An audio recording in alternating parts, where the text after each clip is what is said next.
आज पागणे ग्रामस्थांकडून सेंट्रल बँकेला निवेदन देण्यात आलेले ज्या मुख्यमंत्री लाडकी बहीण योजनेचं जे खातं खोलत आहेत ते खातं खोलल्यानंतर पासबुक मिळण्यासाठी कमीत 1 महिन्याचे वाट बघावं लागेल आणि ते फॉर्म भरताना ते पासबुकची जोडणं आवश्यक असल्यामुळे ते त्वरित मिळण्याच्या या संदर्भात आम्ही आज बँक मॅनेजर साहेबांना निवेदन दिलेले.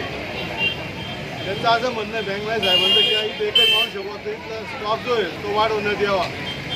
तरी आम्ही त्यांना विनंती केली. त्यांनी सांगितलं आहे जितक्या लवकर होईल तितक्या लवकर आम्ही बँकेचं पासबुक देण्यात येईल. कुठलाही लाभार्थी वंचित राहणार नाही या संदर्भात त्यांनी आम्हाला आश्वासन दिलेले. त्याचे आजच्या निवेदन देताना सांगण्याचे माजी सरपंच कैलास नाना पाटील, शिवाजी अण्णा, विक्रम दादा, हरीफ, अमोल नंदवाळकर, आलते सर, त्याचे सर्व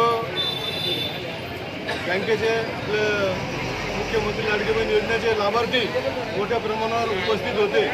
तरी आमची परत विनंती आहे की साहेबांनी त्वरित दखल घेऊन लवकरात लवकर पासबुक देण्याची व्यवस्था करावी.